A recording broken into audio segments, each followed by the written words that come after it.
Malam Pak Erwin dan teman-teman. Di sini kami dari kelompok 3 akan mempresentasikan hasil kerja kelompok kami. Kelompok kami beranggotakan 1.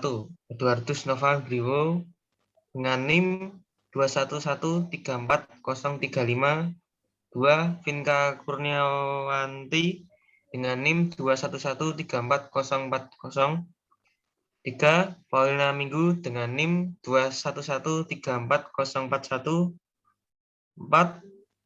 Radius William Krishna Putra dengan NIM 211340046. Selanjutnya, yang pertama, seluk-beluk fenomena atau permasalahan yang terjadi. Banjir terjadi pada interval yang tidak teratur serta bervariasi dalam ukuran, durasi, dan area yang terkena dampaknya. Air selalu mengalir secara alami dari daerah tinggi ke daerah rendah. Artinya, di dataran rendah dapat terjadi banjir lebih cepat sebelum mencapai tempat yang tinggi. Banjir dapat terjadi secara tiba-tiba dan surut dengan cepat. Tetapi ada pula yang terjadi selama berhari-hari bahkan lebih lama.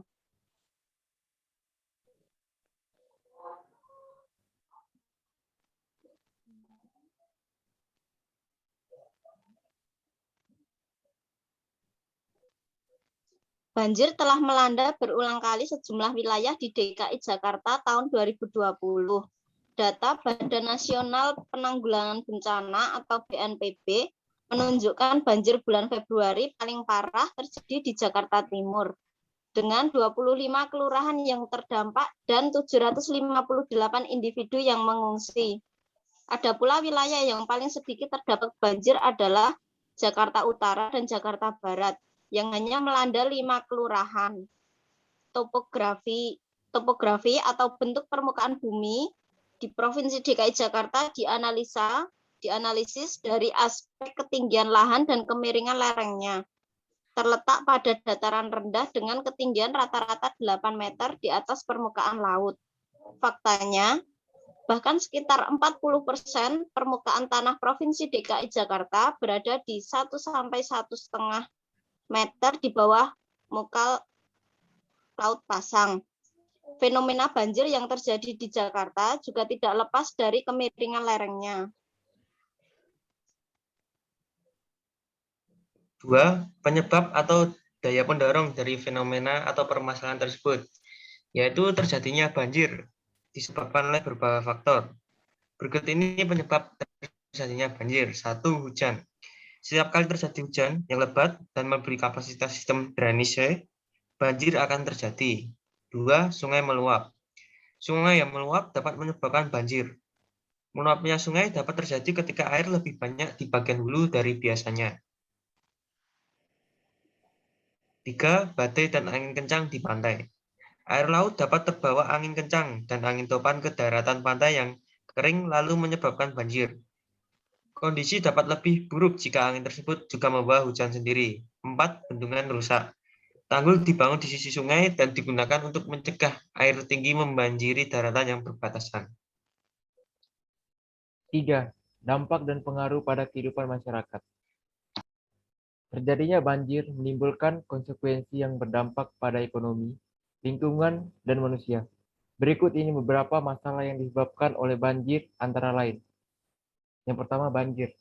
Selama terjadi banjir, terutama banjir bandang, jalan-jalan, jembatan, pertanian, rumah dan mobil hancur.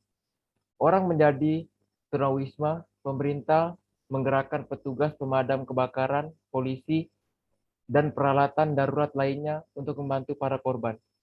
Semua upaya tersebut harus dibayar mahal untuk masyarakat dan pemerintah.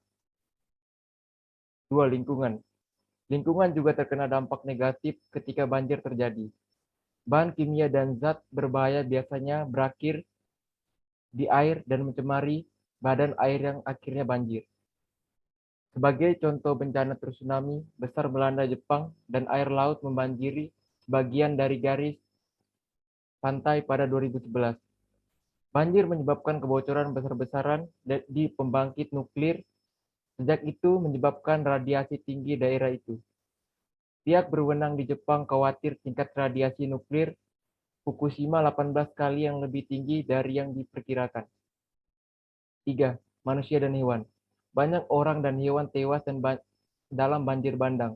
Selain itu banyak yang terluka dan kehilangan tempat tinggal. Pasokan air dan listrik terganggu sehingga berdampak pada aktivitas manusia. Selain itu banjir membawa banyak penyakit dan infeksi termasuk demam, wabah, pneumonia, dan dermatopia, dan disentri. Hewan seperti ular dan serangga dapat terbawa banjir dan menyebabkan kekacauan bila melewati pemukiman warga.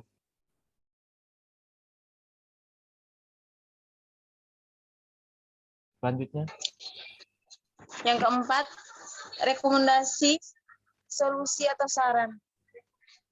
Yang pertama, membuang sampah pada tempatnya. Sudah ribuan kali himbauan untuk tidak membuang sampah sembarangan digunakan. Namun, nyatanya perilaku buruk tersebut masih saja banyak dilakukan. Padahal ini bisa jadi biang kerok banjir, diare, namun demam berdarah, hingga berbagai penyakit lainnya. Membuang sampah sembarangan di berbagai lokasi, mulai dari sekolah, sungai, hingga laut, selalu berisiko menimbulkan banjir. Sampah yang dibuang ke atas jalanan, aspal, pun bisa dengan mudah berpindah tempat ke saluran air, karena ingin maupun dorongan benda lain. Lanjut. Yang kedua, menanam pohon atau tanaman di sekitar rumah. Menanam pohon atau tanaman lainnya di lingkungan sekitar rumah bisa membantu mencegah banjir dalam skala kecil. Alasan tanaman penting untuk proses penyerapan air adalah karena akar tanaman bisa menjadi selang alami yang mengalirkan air hujan dari langit untuk masuk ke dalam tanah dan bersimpan sebagai cadangan air. Yang ketiga, membuat saluran air dengan baik. Selain menanam pohon, Anda juga perlu membuat saluran air yang baik di sekitar rumah agar air hujan yang turun tidak menumpuk di atas permukaan tanah atau aspal di sekitar rumah.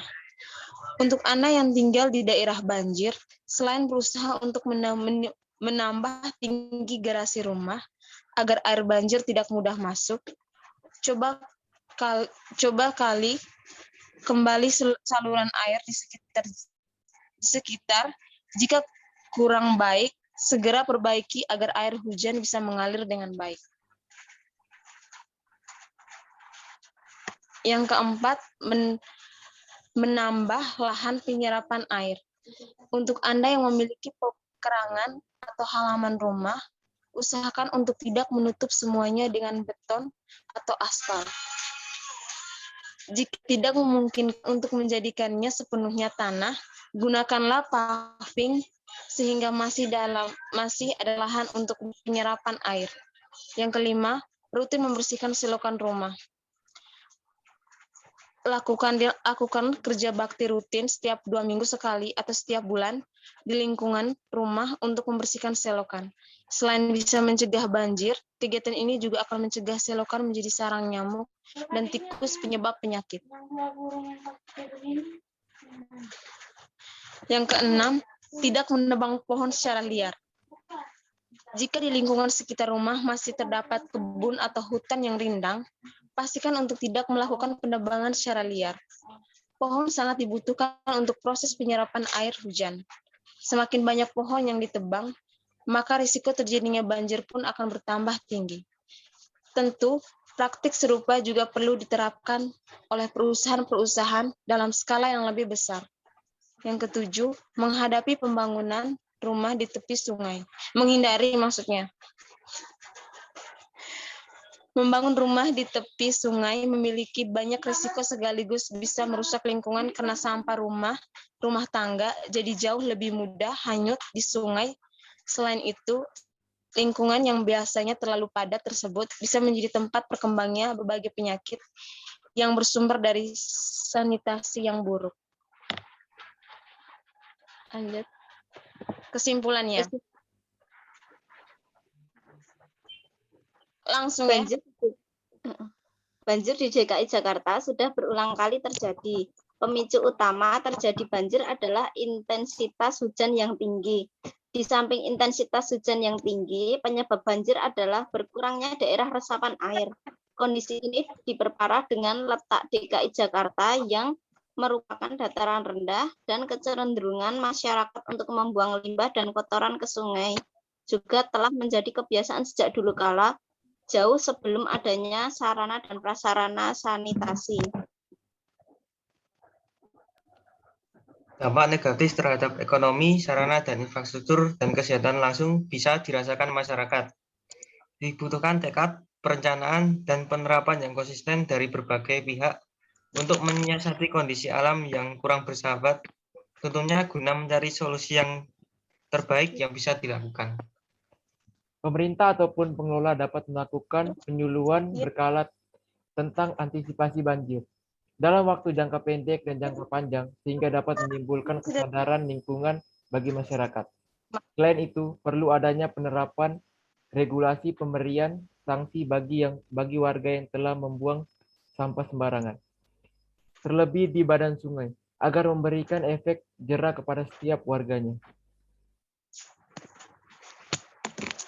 Setiap warga diharapkan berperan aktif dalam mengelola dan melakukan daur ulang sampah, sehingga dapat menambah penghasilan bagi warga.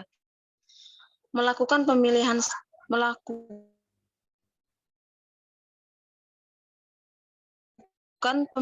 sampah dengan organik dan non-organik juga harus dilakukan di setiap rumah yang ada di DKI Jakarta. Sekian presentasi dari kelompok kami.